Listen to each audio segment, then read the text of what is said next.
말씀드린 대로 한 달에 한 번 있는 하나님의 성품을 배우는 시간입니다. 이제 다정함에 대해서 우리가 함께 나누도록 하겠는데요. 지난 시간에는 몰두, 공적임, 열려 있음에 대해서 우리가 함께 살펴보았죠. 이제 이번 달부터 새롭게 볼 주제 단위는 다정함, 열렬함, 그리고 가까이함입니다. 이 모든 주제가 다 관계에 관련된 성품들이죠. 하나님께서 하나님과 우리 사이에, 또 인간과 인간 사이에 관계를 맺어가시면서 나타내 주시는 그런 따뜻한 성품들입니다. 자, 우리 옆 사람과 한번 인사할까요? 다정한 그리스도인이 됩시다. 따뜻한 그리스도인이 됩시다. 어느 시골에 이제 할머님이 은행에 돈을 찾으러 가셨어요. 이제 은행에서 돈을 찾으려면 비밀번호가 필요하지 않습니까? 여직원이 비밀번호를 할머니께 요구했습니다. 근데 할머님이 비밀번호를 대지 않고 비둘기 이러시는 거예요. 그래서 여직원이 조금은 화가 났습니다. 할머니 장난하지 마시고 번호를 대주십시오. 비밀번호를 대주셔야 돈을 인출해서 찾아가실 수 있습니다. 그런데도 할머님은 여전히 비둘기 이러시는 거예요. 여직원이 더 화가 났죠. 할머니 정말 장난하시면 안 돼요. 할머님이 비밀번호를 말씀해 주셔야 제가 돈을 찾아서 드릴 수가 있습니다. 이렇게 화를 내니까 할머님이 마지못해 말씀을 해주시는데 뭐라고 이야기했을까요? 9999 9999 아직도 이해가 안 되시는 분들이 계시는데 이 여직원이 이를 넘어 이 할머님을 친절하게 또 사랑의 관계로 다정함으로 맞이했다면 비둘기가 어쩌면 9999로 들렸을 수도 있겠죠. 다정함 안에는 따스함이 포함되어 있습니다. 다정하다라는 것, 따뜻하다라는 것이죠. 정이 많다. 정은 사랑과 또 친근함을 느끼는 마음을 의미하는데 정이 많다. 이 다정함의 성품은 사람을 사랑의 마음을 가지고 친근하게, 친밀하게 또 친절하게 대하는 것을 의미합니다. 우리 민족에게 있어서 어떤 성품보다도 굉장히 친숙한 성품이죠. 대가족 문화와 또 시족 사회를 배경으로 하고 있기 때문에 이 정, 또 다정은 굉장히 우리에게 친숙한 덕목이 됩니다. 나라 밖에서도 우리나라를 평가할 때 또 부를 때에 정의 나라다 이렇게 평가하죠. 그럼에도 불구하고 요즘 사회는 차가워져 가는 것 같습니다. 경기 불안과 또 이기주의, 개인주의 이러한 현상 때문에 점점 더 이 시대가 냉랭해져 가고 있습니다. 차가워져 가고 있습니다. 이러한 시대에 정말 우리 그리스도인이 따뜻한 그리스도인, 다정한 그리스도인으로서 이 시대를 배우지 않으면 참 어렵겠다 이런 생각을 해봅니다. 정말 하나님 앞에 또 세상 앞에 따뜻한 그리스도인, 다정한 그리스도인이 되시기를 축원합니다. 저와 여러분 때문에 세상이 따스해질 수 있는 그런 은혜가 넘쳐나기를 다시 한번 축원하겠습니다. 그 서두에도 말씀을 드렸듯이 이 다정함에는 관심과 동정과 또 친절이 포함되어 있습니다. 그리고 실천을 함에 있어서도 이 세 가지가 이제 동반되죠. 관심은 상대를 향한 공감의 마음을 의미합니다. 그리고 동정은 이 관심의 발로인 것이죠. 그리고 친절은 이것들을 실천하는 행동으로 옮기는 것을 말합니다. 사람이 언제 따뜻한 사랑을 느끼죠? 바로 관심을 받을 때입니다. 또한 긍휼의 마음, 동정의 마음을 전달받을 때 또 따스함을 느낍니다. 또한 나를 친절하게 대해주는 그 사람을 만날 때 따뜻하다. 참 저분에게 사랑이 있다. 내가 사랑받고 있구나. 이것을 느끼게 되어 있습니다. 자, 다정함이 우리 하나님의 성품이다라고 했는데 과연 우리 하나님은 다정하신 하나님이신가? 정이 많으신가? 따스한 사랑을 간직하신 분이신가? 우리가 성경을 통해 한번 살펴보기를 원합니다. 그리고 우리가 이 다정함을 어떻게 실천해야 될지도 한번 살펴보도록 하겠습니다. 다정함은 관심을 갖는 것으로부터 시작이 된다라고 말씀을 드렸죠. 그렇다면 다정하신 하나님께서 인간에게 가지신 최고의 관심은 무엇일까요? 하나님이 우리를 향해서 관심을 가지시는데 그러한 관심의 최고의 표현은 무엇일까요? 그것은 다름이 아니라 구원입니다. 왜냐하면 죄 때문에 하나님과 우리 사이에 간격이 생겨버렸습니다. 사랑하고 싶어도 이 따스한 정을 나누고 싶어도 나눌 수 없는 그러한 간격이 생겨버린 것이지요. 그래서 우리 하나님은 이 관계를 다시금 회복시키기를 원하시고 구원의 은혜를 베푸시기를 원하십니다. 차가워진 그 관계, 너무도 멀어져 버린 그 관계를 다시금 따스한 관계로, 가까운 관계로 옮기시려고 예수님을 이 땅에 보내셨고 그 예수님을 통하여서 구원의 완성을 이루셨습니다. 이사야 59장 2절에 오직 너희 죄악이 너희와 너희 하나님 사이를 갈라놓았고 너희 죄가 그의 얼굴을 가리워서 너희에게서 듣지 않으시게 함이니라. 죄가 우리 사이를 갈라놓았다는 것이죠. 로마서 3장 23절에 모든 사람이 죄를 범하였음에 하나님의 영광에 이르지 못하더니 모든 사람이 이 죄 가운데 빠져버렸다는 것입니다. 그리고 이것을 보는 하나님의 마음은 너무도 아픈 것이지요. 창세기 6장 5절 6절에 여호와께서 사람의 죄악이 세상에 가득함과 그의 마음으로 생각하는 모든 계획이 항상 악할 뿐임을 보시고 땅 위에 사람 지으셨음을 한탄하사 마음에 근심하시고 우리 하나님이 근심하고 계십니다. 그럼에도 불구하고 하나님은 우리를 사랑하시기 때문에 열심을 내셨습니다. 이 관계가 회복되기를 위하여서 지금도 열심히 일하고 계시고 또한 예수님을 이 땅에 보내주신 것이지요. 구원의 완성을 이루신 것입니다. 이사야 9장 7절 그 정사와 평강의 더함이 무궁하며 또 다윗의 왕자와 그의 나라에 군림하여 그 나라를 굳게 세우고 지금 이후로 영원히 정의와 공의로 그것을 보존하실 것이라. 만군의 여호와의 열심히 이를 이루시리라. 만군의 여호와의 열심히 이를 이루시리라. 요한복음 19장 30절 예수께서 신포도주를 받으신 후에 이루시되 다 이루었다 하시고 머리를 숙이니 영원히 떠나가시니라. 우리 예수님은 구약의 예언대로 약속대로 이 땅에 오셔서 구원의 완성을 이루시고 이렇게 십자가에서 고백하셨습니다. 다 이루었다. 테텔레스타이 값을 지불했다. 이제는 구원이 완성되었다. 진정 구원은 관계의 회복입니다. 로마서 5장 10절 곧 우리가 원수 되었을 때에 그의 아들의 죽으심으로 말미암아 하나님과 화목하게 되었은즉 화목하게 된 자로서는 더욱 그의 살아나심으로 말미암아 구원을 받을 것이니라. 골로새서 1장 20절 그의 십자가의 피로 화평을 이루사 만물 곧 땅에 있는 것들이나 하늘에 있는 것들이 그로 말미암아 자기와 화목하게 되기를 기뻐하심이라. 우리 하나님이 예수 그리스도로 말미암아 하나님과 우리가 화목되는 것을 기뻐하시는 분이십니다. 이게 바로 하나님의 다정하심이요 우리를 향한 관심입니다. 이 관계의 회복과 더불어서 하나님은 한 가지 우리에게 더욱 주시기를 원하시는 귀한 선물이 있는데 사망 권세 속에 매여버린 우리에게 하나님은 영생, 영원한 생명을 주시기를 원하셨습니다. 에베소서 2장 1절 그는 허물과 죄로 죽었던 너희를 살리셨도다. 로마서 6장 23절 죄의 삭은 사망이요 하나님의 은사는 그리스도 예수 우리 주 안에 있는 영생이니라. 에베소서 2장 8절 너희는 그 은혜에 의하여 믿음으로 말미암아 구원을 받았으니 이것은 너희에게서 난 것이 아니요 하나님의 선물이라. 다정하신 우리 하나님께서 그토록 우리에게 주시고자 하셨던 선물 바로 영생인 것이죠. 이 선물을 보면서 우리는 하나님의 한없으신 그 다정함을 느끼게 됩니다.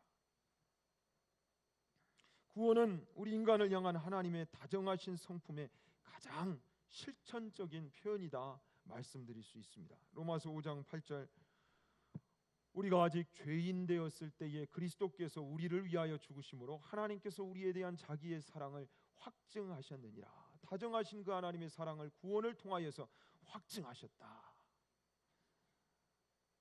또한 주님은 말씀하십니다. 하나님과 성도와의 관계는 그래서 이제 죽은 관계가 아니요 살아있는 관계요, 자녀와 친구로서 가장 가까운 관계가 되었다고. 누가복음 20장 38절, 하나님은 죽은 자의 하나님이 아니요 살아있는 자의 하나님이시라. 하나님에게는 모든 사람이 살았느니라 하시니. 요한복음 1장 12절, 영접하는 자 곧 그 이름을 믿는 자들에게는 하나님의 자녀가 되는 권세를 주셨으니. 요한복음 15장 15절, 이제부터는 너희를 종이라 하지 아니하리니 종은 주인이 하는 것을 알지 못함이라. 너희를 친구라 하였노니 내가 내 아버지께 들은 것을 다 너희에게 알게 하였습니다. 이처럼 가까운 관계로 우리를 부르시고 이 귀한 관계를 오늘 또 지속하기를 원하시는 분이 바로 다정하신 우리의 하나님이 되십니다. 다정함은 관심과 동정과 친절이 함께 이렇게 동반되어 실천이 되는데요, 하나님의 관심과 아울러서 특별히 또 하나님의 동정은 성경의 수많은 긍휼과 또 자비로 나타나 있습니다. 구약에서는 정말 버릴 수밖에 없는, 버려야 마땅하는 이스라엘 민족을 끝까지 포기하시지 않는 사랑으로 바로 이 긍휼과 자비가 나타나 있습니다. 에레미야 3장 14절, 여호와의 말씀이니라. 배역한 자식들아 돌아오라. 나는 너희 남편임이라. 내가 너희를 성읍에서 하나와 족속 중에서 둘을 택하여 너희를 시온으로 데려오겠고. 이스라엘은 끊임없이 배어가고 있는데 우리 하나님은 데려오겠고, 모든 성읍에서 한 명씩, 모든 집안에서 두 명씩 데려오겠다. 계속해서 데려오는 데에 우리 하나님의 열심이 있습니다.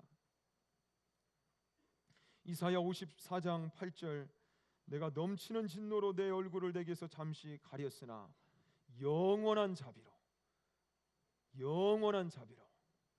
너를 긍휼히 여기리라. 내 구속자 여호와께서 말씀하셨느니라. 스바냐 3장 17절에서는 이렇게까지 말씀하십니다. 그 배역하고 또 배반하는 이스라엘 민족을 향해, 오늘 우리를 향해, 너의 하나님 여호와가 너의 가운데에 계시니 그는 구원을 베푸실 전능자이시라. 그가 너로 말미암아 기쁨을 이기지 못하시며, 우리로 말미암아 기쁨을 이기지 못하시는 분이 바로 우리의 다정하신 하나님이 되십니다. 너를 잠잠히 사랑하시며 너로 말미암아 즐거이 부르며 기뻐하시리라. 우리를 보고 우리 하나님은 노래하신대요. 너무 좋아서 어쩔 줄 모르신다라고 말씀하고 계십니다. 이스라엘 민족은 끊임없이 하나님을 배반하는데도 긍휼과 자비의 우리 하나님은 끊임없이 이스라엘 민족을 찾으시면서 이 사랑을 나누기를 고대하고 계시는 것이죠. 하나님은 결코 구원을 베풀고자 하셨던 우리 인간을 향해 사랑의 마음을 포기하거나 놓치지 않고 계십니다. 우리 하나님 앞에는 버릴 영혼이 없는 것이죠. 하나님을 오히려 누가 버립니까? 우리가 버립니다. 하나님의 이 다정하심을 무정하게 배척하는 것이지요. 시편 93편 14절, 여호와께서는 자기 백성을 버리지 아니하시며 자기의 소유를 외면하지 아니하시리로다. 우리가 배반하고 끊임없이 하나님으로부터 떠나도 그럼에도 불구하고 하나님의 다정하심은 멈추지 않습니다. 신약에서는 이 하나님의 따스한 사랑이 이 땅에 오신 하나님의 본체 예수 그리스도를 통하여서 잘 나타나 있습니다. 예수님의 공생애를 통해 이 하나님의 긍휼과 자비가 잘 드러나 있죠. 우리 예수님의 성육신은 이 땅에 오심은 바로 이 하나님의 사랑의 결정체다라고 말씀드릴 수 있을 겁니다. 마치 삭개오의 집을 방문해 주신 것처럼 우리 모든 죄인의 집을 우리 예수님이 직접 방문해 주셨습니다. 그 귀한 발걸음을 옮겨 주셨습니다. 더 가까이 옮겨주시고자 이 땅에 오셨습니다. 누가복음 19장 5절 6절 예수께서 그곳에 이르사 쳐다보시고 이르시되 삭개오야 속히 내려오라. 내가 오늘 내 집에 유하여야 하겠다 하시니 급히 내려와 즐거워하며 영접하거늘. 내가 오늘 내 집에 유하여야 하겠다. 급히 내려와 즐거워하며 영접하거늘. 주님을 모시는 이 즐거움이 오늘 저와 여러분 가운데 넘쳐나기를, 충만하기를 축원합니다.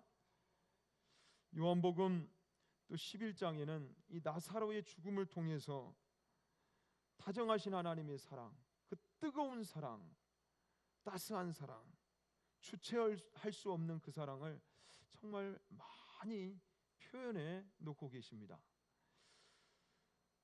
예수께서 그가 우는 것과 또 함께 온 유대인들이 우는 것을 보시고 심령의 비통이 여기시며 불쌍히 여기사 이르시되 그를 어디 두었느냐 이르되 주여 와서 보옵소서 하니 예수께서 눈물을 흘리시더라. 주님이 우셨습니다. 사망 권세에 매여버린, 속박되어버린 우리를 보시고 우리 주님이 이 땅에 오셔서 눈물을 흘려주셨습니다. 이에 예수께서 다시 속으로 비통히 여기시며 무덤에 가시니 무덤이 굴이라 돌로 막았거늘 이 말씀을 하시고 큰 소리로 나사로야 나오라 부르시니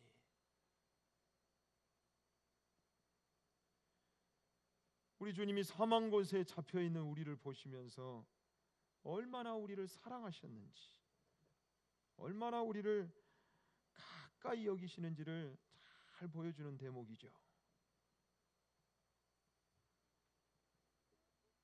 우리 인생이 고통받는 것을 우리 주님은 즐거워하시지 않습니다.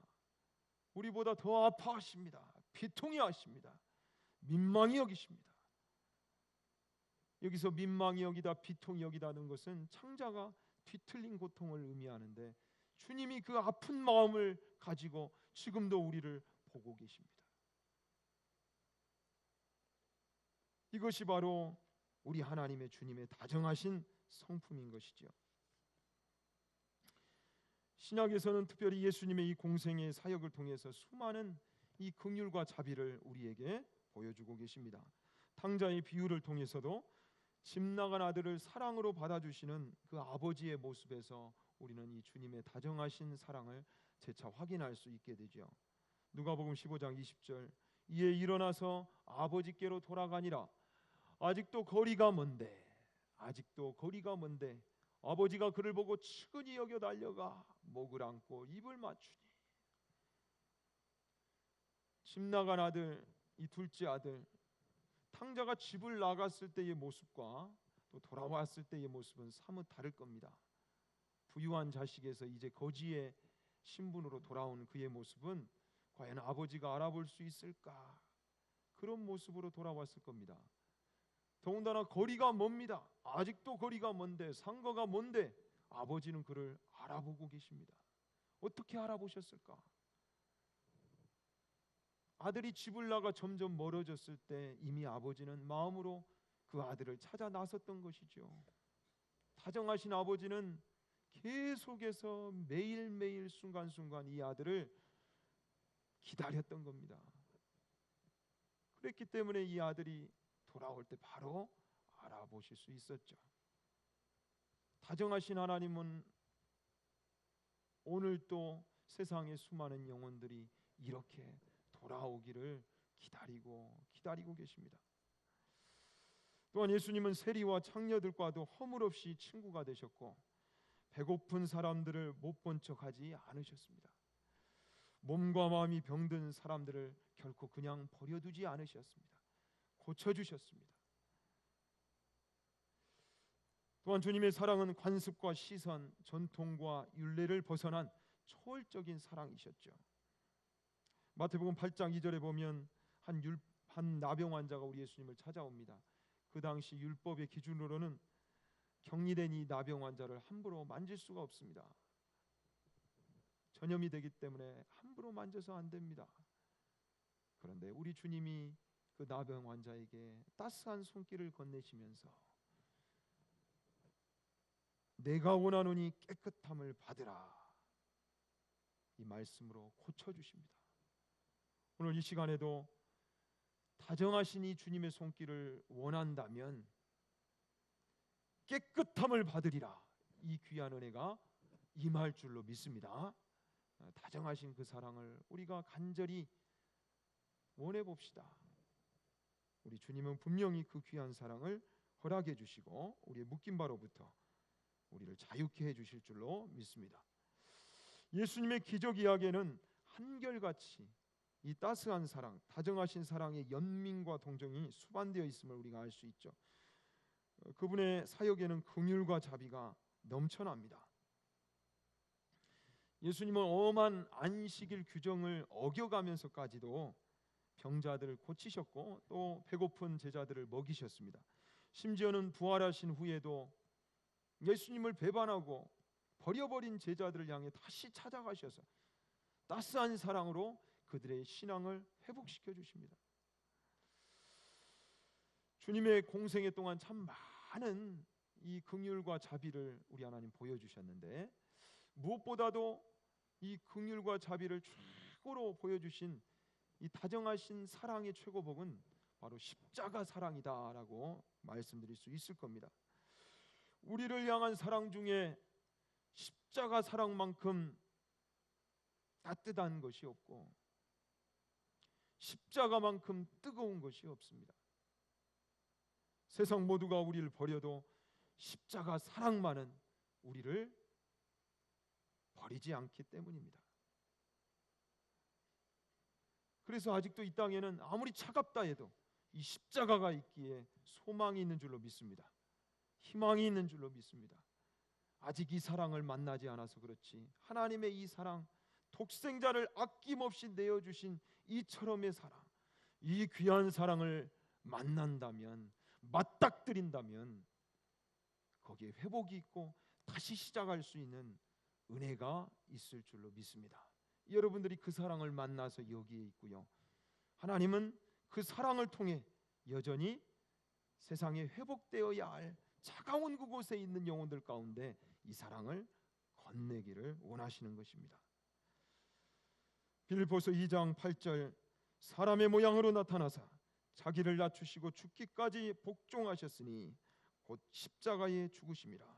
주님의 죽기까지 복종한 이 사랑으로 인해서 우리는 이 귀한 사랑을 얻게 된 것입니다. 요한복음 13장 1절, 유월절 전에 예수께서 자기가 세상을 떠나 아버지께로 돌아가실 때가 이른 줄 아시고 세상에 있는 자기 사람들을 사랑하시되 끝까지 사랑하시니라. 끝까지 사랑하시니라. 우리 예수님은 마지막 순간까지 다정하셨습니다. 마지막 순간까지도 그분의 눈빛은 따뜻했습니다. 뜨거웠습니다.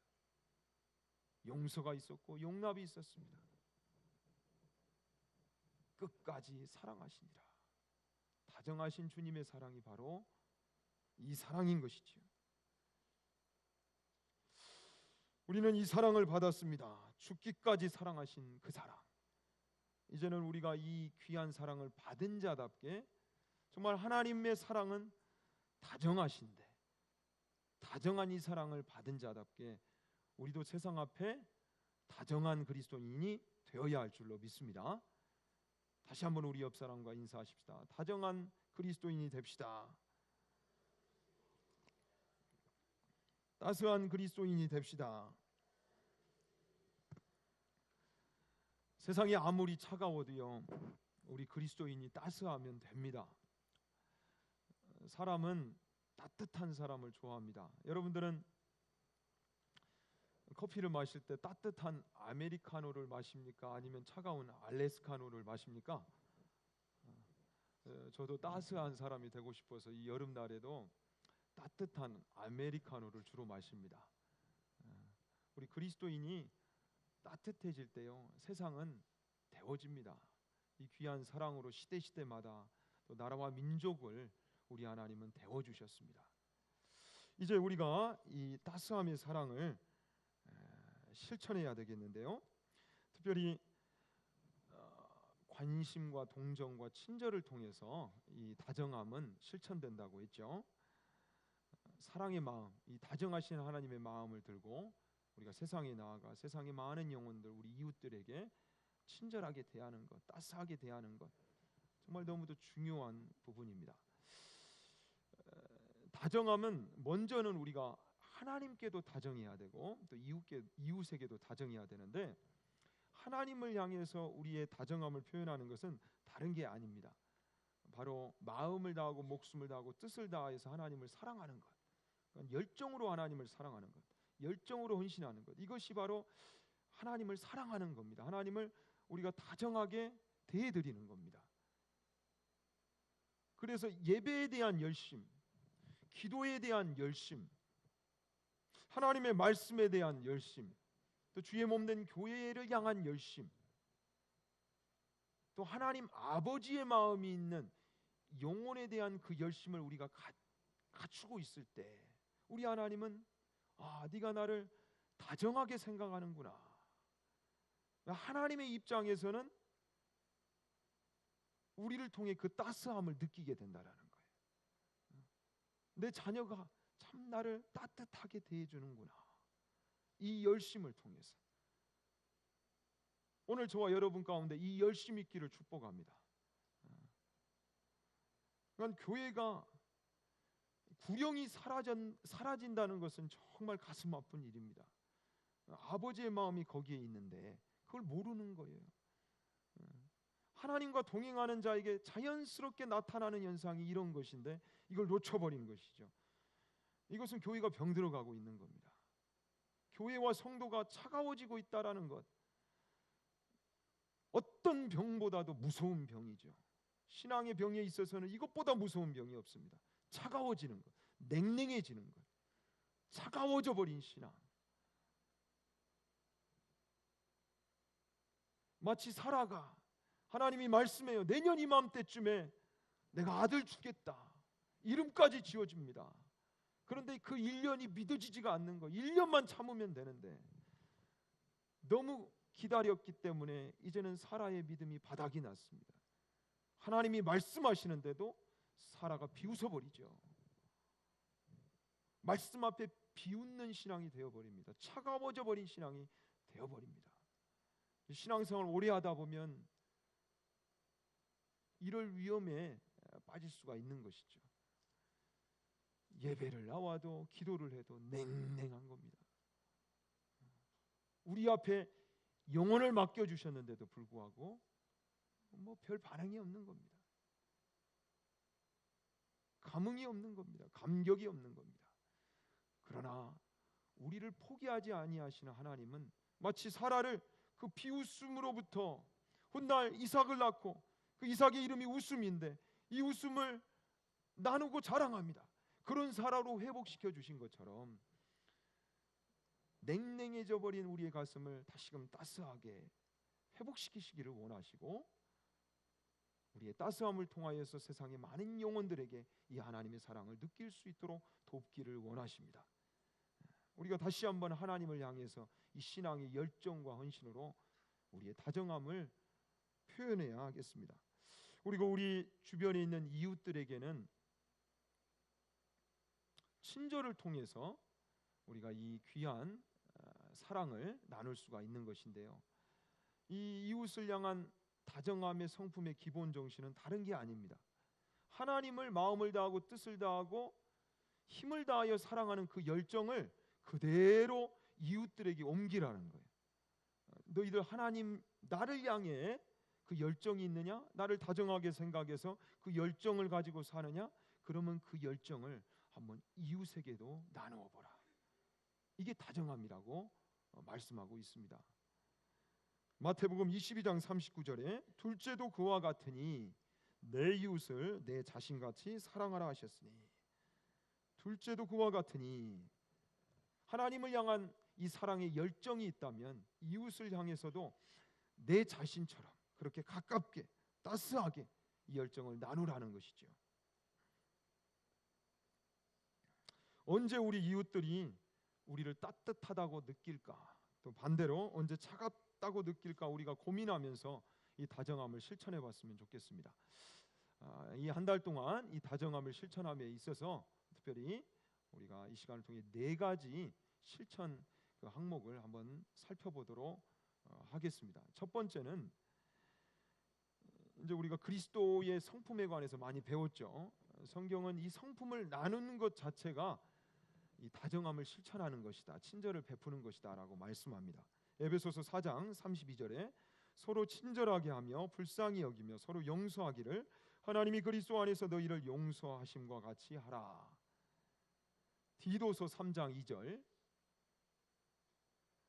아무도 비방하지 말며 다투지 말며 관용하며 범사의 온유함을 모든 사람에게 나타낼 것을 기억하게 하라. 우리가 그리스도의 아름다운 성품을 실천하게 되면 세상 사람들이 이 다정함을, 따스함을 느낄 수 있게 된다는 것이죠. 용서할 때, 그 용서를 받을 때 정말 그리스도인들 따뜻하다. 교회 다니는 사람들, 예수쟁이들 참 따뜻하다, 좋다. 이런 고백을 해준다는 것입니다.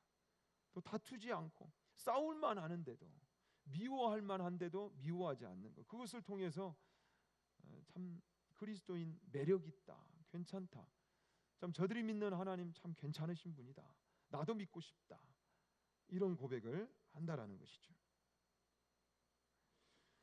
또한 피로를 채워줌으로 인해서 우리가 이 다정함을, 또 친절을 실천할 수가 있습니다. 선한 사마리아인의 비유에서 이 피로 채움에 관한 귀한 모델을 우리에게 보여주고 있는데요. 누가복음 10장에 예수께서 대답하여 이르시되 어떤 사람이 예루살렘에서 여리고로 내려가다가 강도를 만나매 강도들이 그 옷을 벗기고 때려 거의 죽은 것을 버리고 갔더라. 마침 성경은 지금 어떤 이웃이 다정한 이웃인가 지금 기다리고 있는 겁니다. 누가 다정한 이웃이 될고. 그때 마침 한 제사장이 나타났습니다. 그 길로 내려가다가 그를 보고 피하여 지나가고, 피하여 지나가는 것이 다정함입니까? 그것은 다정함이 아니죠. 또 한 사람이 그곳을 지나가다가 또 피하여 지나쳐 버립니다. 이번에는 레위인이었죠. 그런데 어떤 사마리아 사람, 이름도 소개되어 있지 않습니다. 그런데 이 어떤 사마리아 사람은 여행하는 중에 그를 보고 불쌍히 여겼다. 먼저 그 마음속에 긍휼의 마음이 일어났습니다. 동정이 일어났습니다.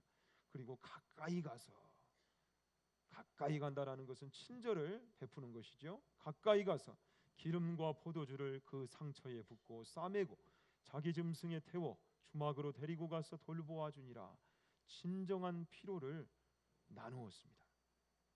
그에게 가장 필요한 것을 채워주었던 것이죠.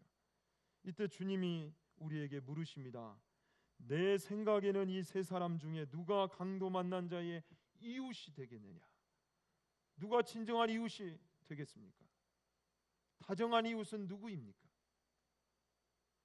바로 선한 사마리아인이죠. 이름도 없지만 기억될 그의 다정함, 친절, 이 실천이, 이 행동이 또한 우리의 것이 되어지기를 축원합니다. 야고보서 2장 14절 17절에 내 형제들아 만일 사람이 믿음이 있노라 하고 행함이 없으면 무슨 유익이 있으리요? 그 믿음이 능히 자기를 구원하겠느냐? 만일 형제나 자매가 헐벗고 일용할 양식이 없는데 너희 중에 누구든지 그에게 이르되 평안히 가라, 덥게 하라, 배부르게 하라 하며 그 몸에 쓸 것을 주지 아니하면 무슨 유익이 있으리요? 이와 같이 행함이 없는 믿음은 그 자체가 죽은 것이라. 우리 주변에 형제와 자매가 헐벗고 일용할 양식이 없는데 그 몸에 쓸 것을 주지 아니하면 무슨 유익이 있으리요? 다정함은 그냥 말로만 하는 것이 아니라는 것이죠. 행동으로 실천해야 된다라는 것입니다. 또한 다정함은 죽게 하듯 하라, 이 정신을 가지고 신실함으로 또 진심으로 중심으로 하는 것을 말합니다. 우리 사람은 영물이라 다 알아요. 느껴요. 이 사람이 계산으로 하는지 아니면 정말 나를 사랑해서 하는지. 근데 죽게 하듯 하라, 신전의식을 가지고 하나님 앞에서 정말 이 영혼을 사랑하는 그 마음으로, 하나님이 다 그것을 보고 계시는데 하나님이 나를 사랑해 주신 것처럼 하나님, 나도 이 영혼을 사랑하기를 원합니다. 나를 통해서 하나님의 귀한 사랑이, 그 뜨거운 사랑이, 그 따스한 사랑이 전달되어지기를 원합니다. 주님 앞에서 하듯 할 때에 놀라운 역사가 일어난다라는 것이죠. 에베소서 6장 7절, 기쁜 마음으로 섬기기를 주께 하듯 하고 사람에게 하듯 하지 말라. 골로새서 3장 23절, 무슨 일을 하든지 마음을 다하여 주께 하듯 하고 사람에게 하듯 하지 말라. 주님 앞에 주께 하듯이 해보라는 겁니다. 마지막으로 이 다정함의 성품을 실천함에 있어서 이 다정함을 제한하는 요소들이 있습니다. 우리 주님은 편견을 갖지 않으시고 편견 없이 이 사랑을 실천해 주셨죠. 근데 편견을 가지면 이 다정함을 실천함에 있어서 제한을 받습니다. 또한 나만 귀하게 여기는 것, 이기주의, 개인주의 사상, 당연히 다정함을 실천할 수 없겠죠. 그리고 또한 말씀드린 영적 냉소주의, 견유주의, 차가워져 버린 신앙, 늙어져 버린 신앙. 우리의 마음이 차가워져 버리고 신앙이 식어져 버리면 다정하지 않습니다. 따스함은 나타나지 않습니다. 사랑은 표현되지 못합니다. 이러한 또 다정함의 성품을 또 제한하는 요소들을 우리가 주의하면서 이번 한 달 동안 한번 다정함, 얼마나 좋은 덕목입니까? 우리에게 너무 친숙하고 우리가 다시 찾아야 할 귀한 성품인데, 이 다정함의 성품을 우리가 잘 훈련해서 정말 세상 사람들이 우리를 바라볼 때 참 따뜻하다, 예수 믿는 사람들 참 다정하다, 이런 고백을 들을 수 있는 멋진 한 달이 되어지기를 축복합니다. 한번 도전해 봅시다. 또 넘어지다가도 또 한번 또 도전하고 또 도전하고. 우리는 실력이 없습니다. 우리가 다정해지려면 다정하신 하나님의 품으로 다시 돌아가야 되겠죠. 기도를 해야 하고 또 다시금 말씀을 붙들므로 그 하나님의 다정한 사랑을 다시금 체험하고 또 누리면서 또 세상 앞에 정말 이 시대가 차가운데 우리를 통해서 이 시대와 또 나라와 민족이, 우리의 가정과 처소가 또 이 지역이 데워지는, 따스해지는 그러한 역사가 있기를 축원합니다. 우리 말씀을 기억하시면서 일어나셔서 우리 하나님 앞에 찬양하시겠습니다.